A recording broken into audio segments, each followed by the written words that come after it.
ಘಟನೆ ನಡೆದ ದಿನವೇ ರವಿಗೆ ಕ್ಲೀನ್ ಚಿಟ್ ನೀಡುವಂತಹ ಪ್ರಕ್ರಿಯೆಗಳು ಬಸವರಾಜ ಹೊರಟ್ಟಿ ಅವರಿಂದ ಆಗಿದೆ. ನಂತರದ ದಿನಗಳಲ್ಲಿ ಸಭಾಪತಿಗಳ ನೇತೃತ್ವದಲ್ಲಿ ಅಲ್ಲಿದ್ದ ಎಲ್ಲ ಶಾಸಕರುಗಳನ್ನು ಕರೆಸಿ ವಿಚಾರಣೆ ನಡೆಸದೆ ಪಕ್ಷಪಾತ ಎನ್ನುವ ರೀತಿಯಲ್ಲಿ ತಮ್ಮ ರೂಲಿಂಗ್ ನೀಡಿರುವುದು ಅನುಮಾನ ಮೂಡುವಂತಿದೆ ಎಂದು ಆಪ್ ಮುಖಂಡ ಜಗದೀಶ್ ಚಂದ್ರ ಹೇಳಿದ್ದಾರೆ.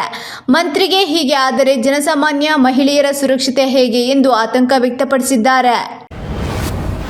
ಸುಪ್ರೀಂ ಕೋರ್ಟ್ ನಿವೃತ್ತ ನ್ಯಾಯಮೂರ್ತಿ ವಿ ರಾಮಸುಬ್ರಹ್ಮಣ್ಯಂ ನೇತೃತ್ವದ 12 ಸದಸ್ಯರ ಆಯ್ಕೆ ಸಮಿತಿ ಕ್ರೀಡಾಲೋಕದ ಅತ್ಯುನ್ನತ ಪ್ರಶಸ್ತಿಯಾದ ಮೇಜರ್ ಧ್ಯಾನ್ ಚಂದ್ ಖೇಲ್ ರತ್ನ ಪ್ರಶಸ್ತಿಗೆ ಶಿಫಾರಸು ಪಟ್ಟಿಯನ್ನು ಸಲ್ಲಿಸಿದೆ. ಈ ಪಟ್ಟಿಯಲ್ಲಿ ಒಲಿಂಪಿಕ್ ಡಬಲ್ ಮೆಡಲ್ ಪ್ರಶಸ್ತಿ ವಿಜೇತೆ ಮನು ಭಾಕರ್ ಹೆಸರು ಇಲ್ಲದಿರುವುದು ಟೀಕೆಗೆ ಗುರಿಯಾಗಿದೆ. ಆದರೆ ವಿಶೇಷ ಪವರ್ ಅನ್ನು ಬಳಸಿ ಅವರ ಹೆಸರನ್ನು ಸೇರಿಸುವ ಸಾಧ್ಯತೆ ಇದೆ. ಹಬ್ಬ, ಜಾತ್ರೆ, ಪೂಜೆ ಎಂದರೆ ಮನೆಗಳಲ್ಲಿ ಹೆಂಗಳಿಯರೇ ಮುಂದೆ ನಿಂತು ಸಡಗರ ಸಂಭ್ರಮದಿಂದ ಆಚರಣೆ ಮಾಡೋದು ಮಾಮೂಲು.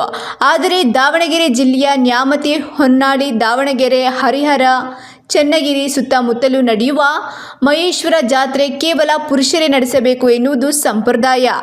ದೇವರ ದರ್ಶನ, ಅಡುಗೆ ಮಾಡುವುದು ಹಾಗೂ ಊಟ ಮಾಡುವುದು ಎಲ್ಲ ಗಂಡಸರೇ. ಹೀಗಾಗಿ ಇದೊಂದು ಗಂಡಸರ ಜಾತ್ರೆ ಎಂದೇ ಪ್ರಸಿದ್ಧಿಯಾಗಿದೆ. ಲಕ್ಷ್ಮಿ ಹೆಬ್ಬಾಳ್ಕರ್ ವರ್ಸಸ್ ಸಿಟಿ ರವಿ ವಿವಾದ ತಾರಕ್ಕೇರುತ್ತಿದೆ. ಇನ್ನು ಇದೇ ಸಂದರ್ಭದಲ್ಲಿ ಬೆಳಗಾವಿಯಲ್ಲಿ ಕಾಂಗ್ರೆಸ್ ಅಧಿವೇಶನ ನಡೆಯಲಿದೆ. ಎಐಸಿಸಿ ಎಲ್ಲ ನಾಯಕರು ಈ ಅಧಿವೇಶನದಲ್ಲಿ ಭಾಗಿಯಾಗಲಿದ್ದಾರೆ. ಇದೇ ಸಂದರ್ಭದಲ್ಲಿ ಸಿಟಿ ರವಿಯವರನ್ನು ಬೆಂಬಲಿಸಿ ಬಿಜೆಪಿ ಬೆಳಗಾವಿ ಚಲೋ ಪ್ರತಿಭಟನೆಯನ್ನು ಹಮ್ಮಿಕೊಂಡಿದೆ. ಈ ಕುರಿತಾಗಿ ಮಂಗಳವಾರ ಡಿಸಿಎಂ ಡಿಕೆ ಶಿವಕುಮಾರ್ ಪ್ರತಿಕ್ರಿಯೆ ನೀಡಿದ್ದಾರೆ. ಬಿಜೆಪಿಯ ಪ್ರತಿಭಟನೆಯ ಕುರಿತಾಗಿ ಕೇಳಿದ ಪ್ರಶ್ನೆಗೆ ಅವರು ಉತ್ತರ ನೀಡಿದ್ದಾರೆ. ಬಿಜೆಪಿಗರು ಯಾರನ್ನಾದರೂ ಕಳಿಸಲಿ, ಏನನ್ನಾದರೂ ಮಾಡಲಿ, ಕಾಂಗ್ರೆಸ್ ಪಾರ್ಟಿ ಶಕ್ತಿ ಅವರಿಗೆ ಗೊತ್ತಿದೆ, ನಮಗೂ ಗೊತ್ತಿದೆ. ಇವಾಗ ಅದರ ಬಗ್ಗೆ ನಾನು ಮಾತನಾಡಲ್ಲ ಎಂದು ಹೇಳಿದ್ದಾರೆ.